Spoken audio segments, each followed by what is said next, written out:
welcome to the Monday edition of the United Front Show. My name is Raz, and I hope everybody had a great weekend. After all, Manchester United won. They beat Brighton 3-2. Well, obviously it was a very, very tense end to the game. Manchester United really struggled in that game, if I can be honest. And before we get into the details, please don't forget to like and subscribe, all right? Let's start with the positive part about that game, right? The fact that Manchester United were probably at their worst. I have not seen United play this bad for a while, maybe close to a year or so. To come out of that game and think that Manchester United did the job and they played well is absolutely false. Okay? I truly believe that we were lucky. Okay? So we'll get to that part. But for right now, let's talk about the positives. Obviously, the big positive is that's 3 points. We played bad, but we still got 3 points. That's a positive. Very, very big. Excited to see Marcus Rashford do his thing. I mean, that second goal was just amazing. What a through ball from Bruno Fernandes, and Rashford ran about maybe 45, 50 yards before putting that ball away. I mean, dribbling 3 or 4, defenders. So that was amazing. I thought Mason Greenwood had a good game as well. And obviously, Bruno Fernandes, if that pass to Rashford in this for the second goal, counts as an assist to him, then obviously he had an assist and a goal. The penalty was just sublime. You can't stop Bruno Fernandes' penalties.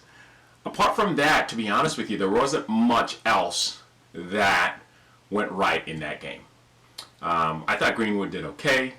De Gea really was very, very fortunate. I thought Maguire did all right. Wan-Bissaka, it was great to have him. Really didn't have that big of an impact. At least he didn't stand out, but he hardly ever stands out. It's the little things that he does that make a difference. Matic, I thought he did well. Apart from that, we really had some struggles, and I can tell you that Solskjaer would definitely be concerned.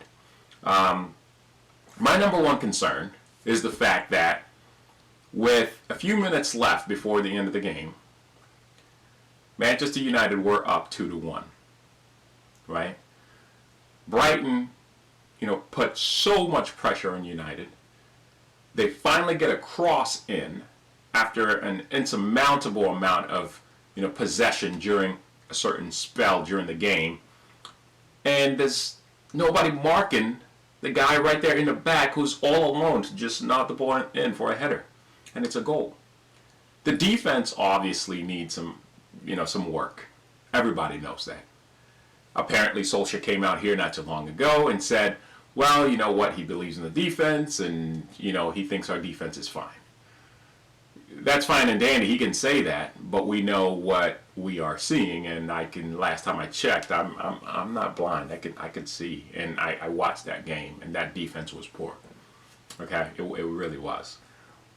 Lindelof is definitely needs some work.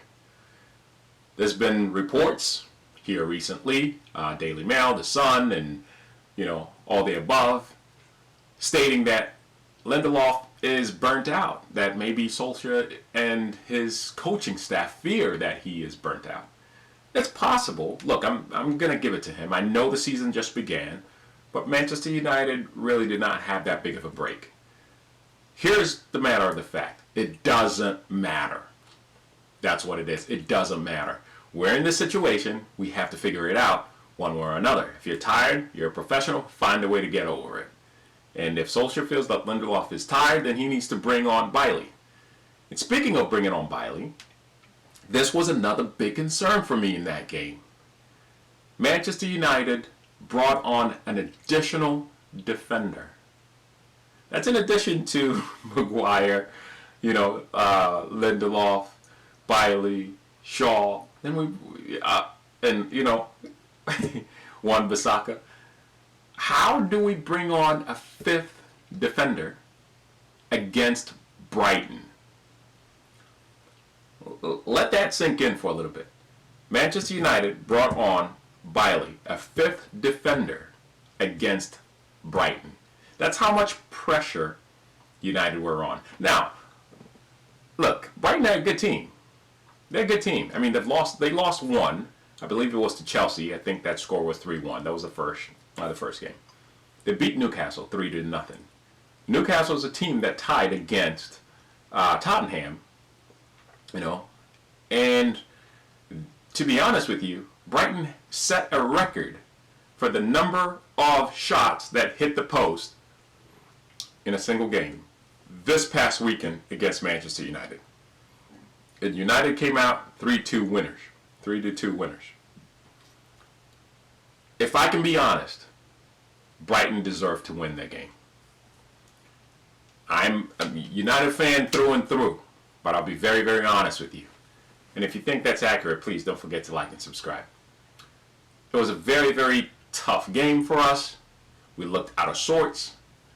Martial, he's got some work to do. Looks like he's tired and that, the season just began. He had an opportunity to run at the defenders and he lost the ball rather easily. Very unlike Martial. And one of my biggest concerns right now, it's got to be Paul Pogba. He was hooked shortly after the, after halftime. I believe it was in the 60th minute or something like that. Pogba was very, very careless with possession.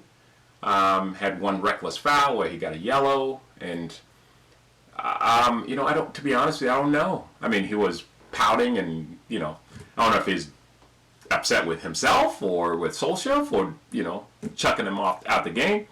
But at the end of the day, you have to perform, especially against a team like Brighton. Again, no disrespect to Brighton. They proved how credible they are as an opponent. And they're definitely, if they continue this path, they'll definitely stay up. And could even be in the top 10, maybe even better. Who knows? Maybe Europa. I don't know. But they definitely made me a believer. With that said, let's talk about this coming weekend. And we'll dive into that some more, on Friday, I'm sure. Manchester United play Jose Mourinho's team, Tottenham. And they've got, Harry Kane, who looks like he's back, to his semi-best. You've got Son. That guy is amazing. Definitely, easily their MVP. Amazing player. And Gareth Bale, obviously, should be there. They've got, a few other good players. Obviously, Dele Alli's got some issues there. That's their problem. I don't even want to talk about Spurs. All I want to talk about really is United need to win that game again. If we can beat Spurs, that will give the players some confidence and something to build on. Right now, we're on a 2-game winning streak, which is great. We need more. We need to figure out, what is our best formation, what is our best team. And I get it. It would take some time. You would think that we would know by now simply because we only added one player. That is Van de Beek. We haven't added any other players. So we should have an idea. But, the players are really out of shape, out of sorts. And I don't know what happens from here, to be honest with you. There's news that Ed Woodward could be, sacked at some point and replaced by Michael Emenalo, I believe is his name. He used to be the Chelsea director of football. Obviously, Abramovich let him go, so I don't know how good he really is. But he was at Chelsea for a while. Nigerian guy, really cool, I think. Is it that? How do we fix it? I don't know. That's, to be honest with you, that is the answer. I don't know. I hope that, the mounting pressure, and you could see on Solskjaer's face that he desperately needs some reinforcements. Unfortunately, it doesn't appear that United have some targets that we should be going after, apart from Sancho. That's who we keep on hearing about. Tellez, obviously, he was supposed to sign last week, hasn't signed yet, and he's a left back from Porto. We don't know how that's going to end up. Maybe it'll happen very soon, maybe tomorrow, maybe Wednesday. I don't know. The other part, too, is It's just been reported today, not too long ago, that Ismail Assar, who plays for Watford, could be coming in as an alternative to Jadon Sancho. Now, his name has been thrown around a few times. Look, everybody is constantly, associated with Manchester United when they are looking for a way out. So this could be another deal. But what do you think about him coming to United? I mean, do you think that would work? Is he better than Dan James? I would say right now, yeah. Dan James is, confidence is shot. There's talk of him going to Leeds United on loan. So maybe that could happen. But why would we want to make Leeds stronger when they already look stronger than we do right now?